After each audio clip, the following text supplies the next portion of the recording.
Hey guys, welcome back for another video. What we're going to be doing today is we'll be doing an in-depth look at our 2025 Texas A&M Aggies football team. We're going to completely break down the roster, look at this team as a whole, look at the players, look at who they added, who they're losing, and try to predict what their final record might be at the end of the season. We're going to go game by game, look at every single matchup, and we'll be looking at what Vegas predicts early season, preseason-wise, on what the outcome could be for every single game here. So I'm not saying they're going to win. I'm not saying they're going to lose these games. It's just the preseason Vegas predictions as of right now. Where does Vegas see this team going? Where does Vegas see every single game going, and what's the outcome going to be? First things first, though, make sure to hit that like button. Make sure to subscribe. If you have any comments, by all means, drop them below, and I'm going to respond to every single one of them. If you're a football fan, if you're a sports fan, we have spring football going on. We have the NFL draft. We have a lot of news going on in the world of football. We can't wait to summer to get here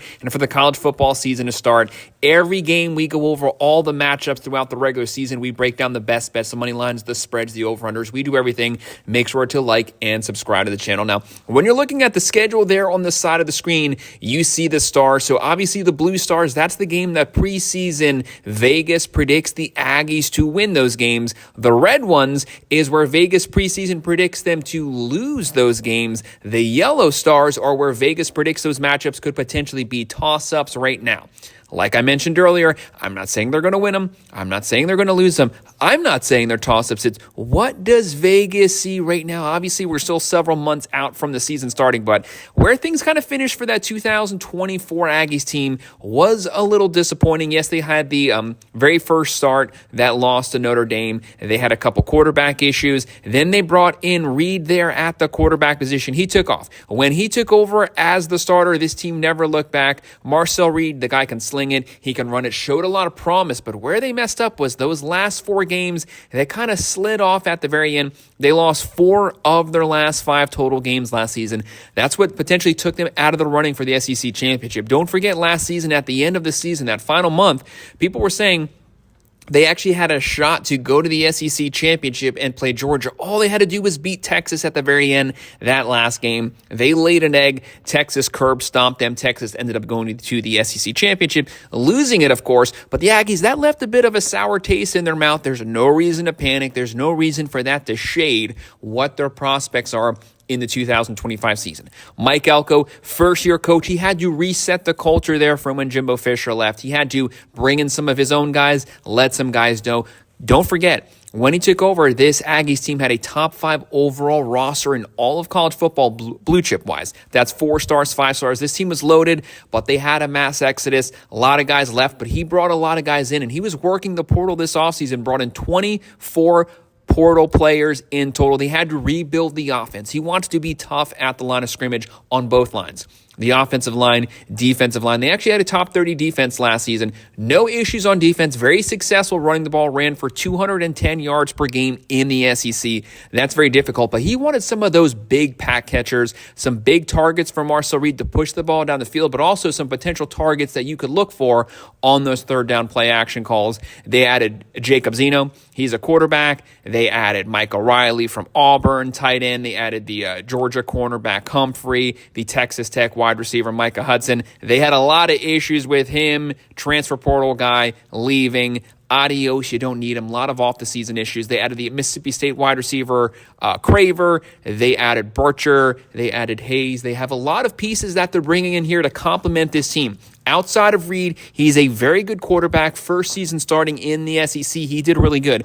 This is a guy that can get you 25 to 2,800, potentially up to 3,000 passing yards, and he can easily run for 1,000 yards starting out the season. They have Nye Black at tight end. They have Craver, Bethel Roman, Busey, Wilson, Conception. Massive pickup bringing him in. That's an all-purpose type guy. He can go running back, slot. He can hit the stretch the field from the edges. He's a multiple type of guy. Wide receiver transfer over from NC State. There's a lot of weapons here. There's a lot of different things that Mike Elko and company could do here. But let's start looking at this roster. Let's start seeing what we think could potentially happen for this team going forward. They're going to start the season Saturday, August 30th versus the UTSA Roadrunners. This game is going to open up in College Station. We all know one of the best places to play in all of college football. This is the chance for them to break out those new weapons. This game is not going to be close. It might be close the first quarter. That's at most. They are going to blow them out.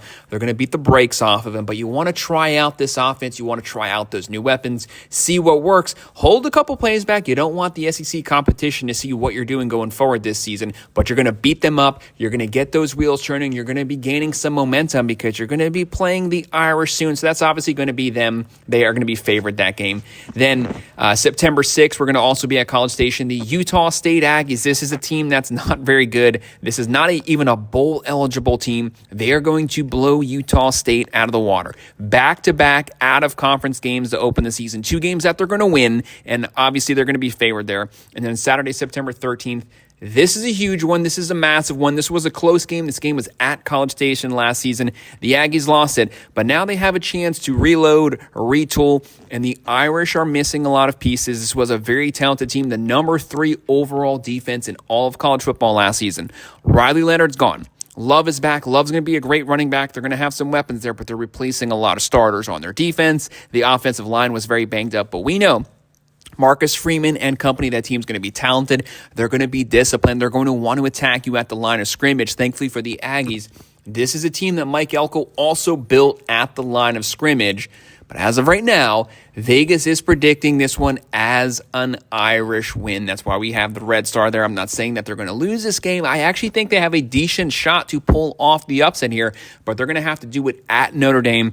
Very difficult place to play, but this game is going to be fun for us college football fans. So worst case scenario, first 3 games, you are 2-1.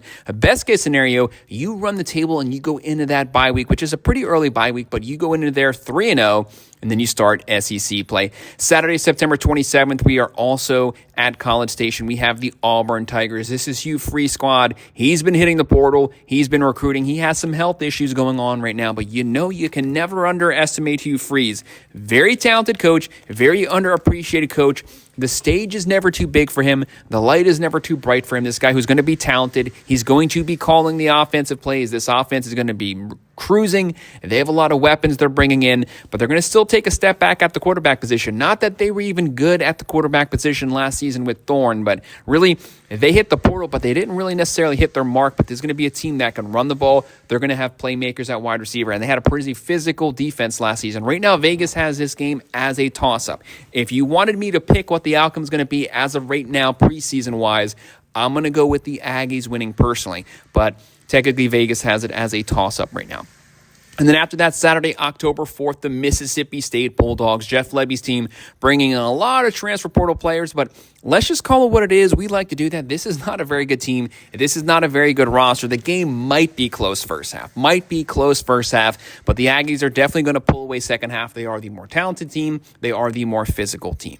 And then Saturday, October 11th, the Florida State Gators, also at College Station. So when you're looking at the schedule so far, 5 of the first 6 games have all been at home. That just lets you know that the second half, you're primarily going to be on the road, which is a little difficult here. Right now, Florida Gators, Vegas has this game as a toss-up. You definitely understand why, but there's a lot of unknowns here. We don't know what the status is of DJ Lagaway as of right now. He hasn't been throwing passes in spring practice. He's banged up. He might not start the season, might not even be there for the Miami game. What's going to be the Florida Gators' health status coming into this game? A lot of massive unknowns there. He might not even been playing. He might be re-hurt. Then again, he might be on a Heisman level campaign. We don't necessarily know Florida, though. We do know they're going to be very competitive. They're going to be playing hard under Billy Napier. They have a lot of pressure on them. He still has a fire lit under his seat right now, but the Aggies are more than capable of beating Florida, but you also have to respect the Gators because the Gators are more than capable of also beating the Aggies. That's why Vegas has this game as a toss-up. And then Saturday, October 18th, we're going to be at the Arkansas Razorbacks, Sam Pittman and company. The Aggies should be able to cruise through this game, but you always want to respect the Razorbacks. The reason that is they lose a lot of one-possession games. The games are usually very close, usually under 7 points. They play everyone very competitive. They have a physical run game. They have a good offense. They actually had a pretty decent defense last season. They can run the ball. They can throw the ball. Obviously, the Aggies have the edge talent-wise. You have to respect them here, but this should be a game that they're capable of winning, and that's why they are favored here by Vegas as of right now. Then another massive one. We're going to be on the road here. Again, a lot of road games second half. Saturday, October 25th at LSU Tigers. This has the potential to be a ranked-on-ranked matchup. Playing in Louisiana, obviously one of the most difficult places to play. This is probably going to be a night game. It's going to be crazy. Aggies are used to crazy atmospheres because they have one at College Station. But LSU, they are going to be loaded, especially at the skill positions. You got to respect Brian Kelly. He has Garrett Nussmeier back slinging the ball, probably going to throw for about 35 to 4,000 yards. They're going to have a lot of wide receiver talent, running talent. They're going to be physical at the line of scrimmage. This is one of those teams that they can out-talent or at least equal the Aggies' talent at every single position on the field, but you can say that maybe the Aggies can also do that versus the Tigers. This is going to be a team that's going to be ranked, has the potential to be a top 15, top 10 team. They're going to be really talented. They're going to be at home. You have to give LSU the edge here to win this one at home. It's not saying that the Aggies are going to lose. It's just it makes sense for them to be the early season favorites, but we'll just have to see how these teams are playing by this point. Then you're going to have a much-needed bye week. That was a really rough SEC run there. You had Auburn, Mississippi State, the Gators, the Razorbacks, LSU. Really tough one. 2 to 3 ranked teams mixed in there. So you definitely need that bye week. You're going to have some guys banged up. You're going to need some time off. And then Saturday, November 8th at the Missouri Tigers. This is not the Missouri team of the last 2 seasons. Back-to-back double-digit win teams. Very talented coaching staff. With Drinkwitz's squad here, you got to respect the talent, but they are losing a lot of their weapons from last season. Losing the quarterback, losing Burden. Burden's going to be a top 15 pick in the NFL draft. This is a very talented player. Burden's going to make some NFL team very happy when they pick him up. You have to respect the Tigers here. They've been talented. They've been a ranked team for the last 2 seasons, but the Aggies, they're going to be the preseason favorites to win this game. They are bringing back a lot of their pieces. They are bringing back Reed. They are bringing back skill position players, bringing back Mason. They're going to have enough talent here to be able to equal this team. They should be able to beat them. Le'Veon Moss back at running back is what's going to make the difference in a lot of these games. He's the experienced running back. Finished last season banged up, but he's going to be fully healthy. Probably going to be on his way to a 1,000-yard campaign this season. The Aggies will be favored against the Tigers. And then Saturday, November 15th, the South Carolina Gamecocks. This team came out of nowhere last season and just ran roughshod through the SEC. Probably going to start out this year top 15, top 10 to start the season. Very talented team, very young team, bringing back a lot of pieces from last season's squad. Beamer, very happy right now. He has a talented team. Will they be able to replicate the production and the results that they had from last season? It's big shoes to fill. It's one thing to come out of nowhere and shock everyone, and then it's a completely different thing to now hold on to that back-to-back seasons. But they have the talent, and they have the veteran players now. Those guys that were young last season, they're now veteran players going into the 25 season. That's why this game is going to be listed as a toss-up. The reason that is, the Aggies, again, can beat them, but the big question mark is going to be what's going to be the product that the Gamecocks are putting on the field? Are they going to be healthy? If they can replicate the success from last season, they're going to be favored this game. If they take a little bit of a step back, that's where you get into that toss-up category. They are further along right now in the production on the field, but that doesn't mean that the Aggies can't beat them. This game's a toss-up. Then Saturday, November 22nd, the Samford Bulldogs. The Aggies are going to be so happy to finally have a cupcake game after that gauntlet that they've been running through the last 7 games, playing 3 to 4 ranked teams. They're going to blow them out. They're going to get the backup some reps. They're going to win this one. They're going to be easy favorites here. And then the big one of the best college rivalries in all of college sports here, one of the best football rivalries in general, one that we finally got back this past season at Texas Longhorns. This team could be number 1, could be top 5, could be top 10. They are going to be in the discussion for a playoff team. The Aggies hope to find themselves in that same discussion. As of right now, Texas, let's call it what it is. They did win the game pretty convincingly last season, but you have to respect the Aggies' talent level here. Reed could be going off at this point. Moss, very talented team here, but the Longhorns, what's going to be the situation with Manning? They've had to replace a lot of wide receivers. Golden, Bond, Worthy from the year before. A lot of first-round wide receivers leaving this team. Yes, they've been recruiting well. Top 5 overall roster. They've been working the portal. They have the guys on the bench to replace that production, but we just want to see it. Are they due for a very slight step back? Maybe not an 11-win season, maybe a 9 or 10-win season. That makes them mortal. That means that the Aggies can beat them no matter what. This is a rivalry game.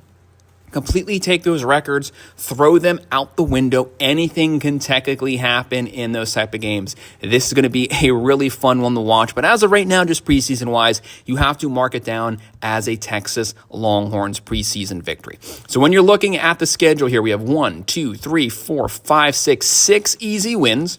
And then you have 3 toss-ups. So that gives you the possibility to at least win 9 games. And then we have 3 losses here. Now, that doesn't mean that they can't pull off some of that losses. So your floor here is 6 wins. You know they're going to win some of those toss-ups, could even win one of those games that they are favored to lose preseason-wise. That's why Vegas has this team coming in at about 7 to 8 wins in the 25-26 season. That doesn't mean that they cannot achieve higher than that. Everything is in front of them right now. They are healthy. They have the quarterback. They have the coach. They have the running back. And they even have wide receivers now. And we know they're going to be physical at the line of scrimmage on both sides of the ball. Guys, that's just our early preseason predictions and breaking down the schedule, the record for the Texas A&M Aggies for the 2025 season. Make sure to hit that like button. Make sure to subscribe. If you have any comments, drop them below, and I will respond. Thank you.